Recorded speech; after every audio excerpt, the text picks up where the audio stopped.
Manchester United have got their guy, bro. They got him. You know what I'm saying? They got that boy Sesko. Now, in this video, if I say Cesco at all, I do apologize. His name is Sesko, I'm pretty sure. But Cesco is now a Manchester United player. It looks like the medical is going to happen today. And to be honest, it's exciting. If you watched my last video, in my last video, I talked heavily about Ruben AMORIM and the decisions that Manchester United is making. I really feel like what's happening right now after the Sesko deal is kind of landing, as it's a here we go from Fob pretty much. It really feels like Manchester United has really just kind of allowed Ruben AMORIM to kind of be like what Arteta is for Arsenal. Arsenal was kind of in a weird place. Arteta comes in and they have just stuck with him. They rode it out. They're riding it out. Even if it's a bad season, they're riding it out. And they're like, okay, we believe in this future. We believe in this plan. And I really think Manchester United needed to do that with somebody. The problem is with Ten Hag, and I think they would have done it with Ten Hag, he started causing too many negative problems and the club had negative energy around their whole thing. With Ruben AMORIM, and we talked about this a bit, you know, he didn't want, Garnacho. He didn't want Rashford. Garnacho looks like he's going to Chelsea. Rashford already went to Barca. Garnacho could be going to Chelsea. So he didn't want something, and they kind of agreed, and it didn't really come out publicly too much, right? A little bit of public stuff, but more of the stuff that was coming out public was Garnacho taking a picture in an Aston Villa shirt on Instagram, or Rashford saying it's the most happiest he's been in his career at Aston Villa. It wasn't really like direct from Ruben AMORIM, or Ruben AMORIM was like, hey man, I need you to practice well if you want to play for us. And that's kind of what it was. So it is really nice for the board to be looking like they're backing somebody. Now, Ruben AMORIM gets his man Cesco, right? He's brought in Brian, Sesko, and Cunha. Really spent a lot of money. But one thing I will tell you about Ruben AMORIM is that when he was at Sporting, he didn't make many poor decisions. For example, the exact same thing that happened here at Manchester United is happening for Sporting. It's like deja vu, just with different teams. What do I mean? So Braga, Ruben AMORIM was coaching Braga and doing a pretty good job at Braga. Braga is a team that usually stays around fourth place in the Portuguese league. It's usually Sporting, Benfica, Porto, and then Braga in any of those orders, right? Sometimes Braga will get third, second, depends, fourth, right? So Ruben AMORIM was there doing a really good job. The season was about to end, couple games left. Sporting stepped in, paid his buyout clause, brought Ruben AMORIM to Sporting. He finished off the season losing a lot. When the next season started, he brought in this guy named Paulinho, which he brought from Braga. Good signing. They won the league with him. He then brought in players like Trincao, Hojlund, Gyökeres. Man, the list goes on. He changed Nuno Santos from being a left wing to a left back. He didn't really make many bad decisions. He did sign one guy named, I think it was Vinagre, who was a left back or a right back. That was kind of a flop. They paid like 10 million for him. He didn't really do well. He didn't really play, but he usually makes great decisions. Why am I bringing that up? Cunha, Brian, and now Cesco. Listen, Ruben AMORIM has a track record of bringing in good players, right? So the one thing that I'm very interested to see is how are these players going to pan out?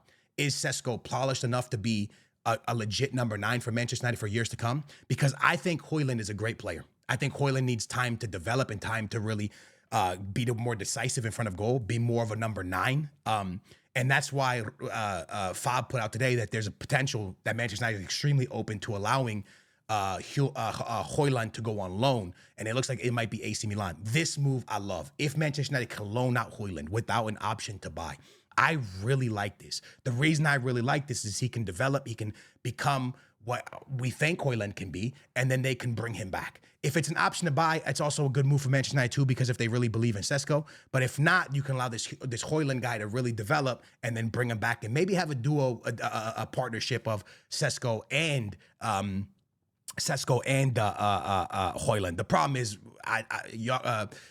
Ruben AMORIM doesn't really do 2 striker systems much, right? He kind of was using Trincao as like a second striker behind Gyökeres at Sporting, but it's not really what he really does. So it'll be interesting to see how that develops and where that goes. As I talk, y'all, I'm going to put some videos so we can kind of react to his player.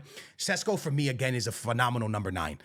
He's a big guy, really tall guy. He's a guy that can finish in front of net. And he's a guy that has the ability to take the ball forward. Do I think that he is the answer? I hope he's the answer for Manchester United. There's going to be so many questions now. And this is where it becomes really fun, in my opinion. There is going to be a massive, how do I say this? A massive comparison between Gyökeres and Cesco. Why? Because Cesco was a player that was really wanted by Manchester United. So was Gyökeres. There was a time where they said Gyökeres, and it would make sense that Ruben AMORIM wants Gyökeres. He's the one who bought him at Sporting. So all of that makes a lot of sense, right? All of that is 100%. I'm on board with. I get it. So there's going to be compared a lot. But at the same time, I think this guy just has so much freaking talent that I think he's going to pan out, man. If he could play the way you've seen these highlights, and again, you can make any player look good in highlights, but if he can play the way he's playing in these highlights here, I mean, Manchester United have a serious beast on his hands. And if Manchester United has the player that we think he's going to be, we know Cunha is going to be successful in the Premier League. He's proven in the Premier League. Brian is proven in the Premier League. He's a right winger that was playing in the EPL and being successful in the EPL. So the players they snatched up were smart. They're players that are not like they're coming from the Portuguese league or coming from the French league. They're players that are already developed in the EPL. And then the only one that they're bringing that's not really developed in the EPL is this guy right here, right? But what I'm trying to get to and what I'm trying to make you guys understand is that in Ruben Amorim's system, it's not hard to be a number 9. It's not hard. Because in Ruben Amorim's system, when he has it set up properly the way he wants it to be set up, it's these over-the-top balls from the center back forward. And that's why I was really surprised that Ruben Amorim, I thought that he would buy one player from Sporting. I didn't think it was Gyökeres. I didn't think it was Human, even though they're saying he's linked to Human. I thought he would buy Inácio. The reason I thought he would buy Inácio, if you guys don't know, Inácio is this very young Portuguese center back. He plays for the Portuguese national team, but his buyout clause is like 40 million. Now, this guy, defensively, I can't tell you, because defensively, when he's in this 3-back, 5-back system, obviously you have so much support, right? But the passes that he does from the back to the front are just absolutely insane passes. He does these beautiful over-the-top balls. And in this system, over-the-top balls are very, very overpowered. And that's why Gyökeres was so effective, because they really, you play off I'm going to pause this for a second so I can kind of explain. You play off that running in behind the last center back. I've watched Arsenal's preseason games, and I've been watching how they're using Gyökeres. First of all, Gyökeres looks a little bit out of shape. He kind of looking like me. He could look a little chubby. You know what I'm saying? I seen pictures that he looking a little chubby, but that could just be because he wasn't training and stuff. But what Arsenal fans need to understand, I need you guys to hear me very carefully. If they bought Gyökeres to cross the ball to him, that's the big. I don't even know if Gyökeres can score with his head. When I watched him play at Sporting, he missed so many headers. If y'all were buying a striker to score with his head, y'all bought the wrong player. Gyökeres is a run in behind number 9. A number 9 that you put a through ball in, an over the top ball. That's what Gyökeres is. Or you play off of him. His strengths are getting the ball down the wing and running with a lot of speed and a lot of power. That's what Gyökeres is. Gyökeres is not a cross a ball into the middle and he's going to head it into the back of the net. You got the wrong number 9 if that's what you were looking for, bro. And I saw them crossing the ball. I said, what are they crossing for? I've never seen Buddy have... He walks into the field with his hair gelled a certain way. It stays like that the whole game. I ain't never seen that boy score a header. What? He did not score headers at Sporting. I don't know who was doing the scouting at Arsenal, but if you got that guy so you could whip the ball in, you completely messed up. That's the wrong number 9 to go after. So what I'm trying to get to here is, can Cesco be this number 9 that can run in behind? If he's this number 9 that can run in behind, I think he's going to be extremely successful at Manchester United. I think he's going to work very, very well in Ruben Amorim's system.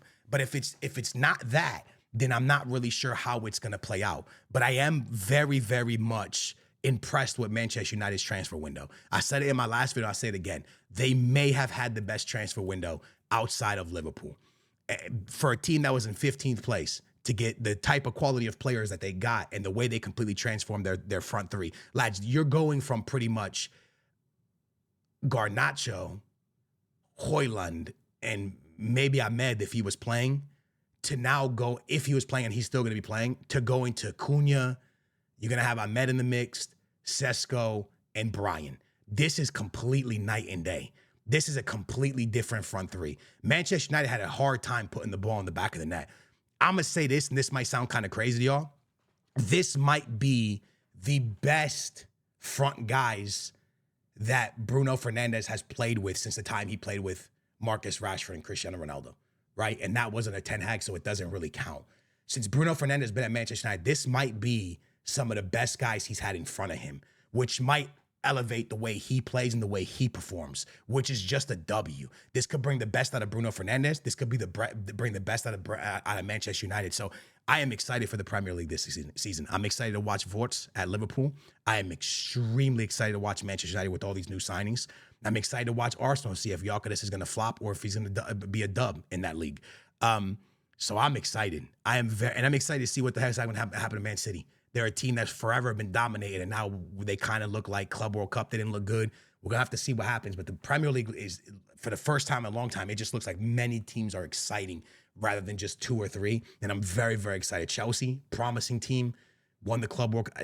Fire season, fire league coming up, in my opinion. I'm excited for Cesco at Manchester United. It's confirmed. It looks good. But again, my opinions, if he can't play on the off the last center back, it's going to be hard to be successful in Ruben's system. If he can, he's going to dominate, bro. I'm telling you, bro. If Gyökeres would have went to Manchester United, I know he didn't want to go there. If he would have went there, y'all would have seen Gyökeres bag so many goals because Ruben knows how to use them.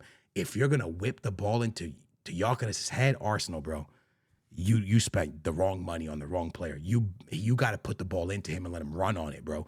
Anyways, love you guys, man. That's kind of my opinion of Cesco to Manchester United. It's very exciting. I can't wait to see how it plays out. I love you guys. I hope y'all enjoyed it. Very, very excited season coming up, man.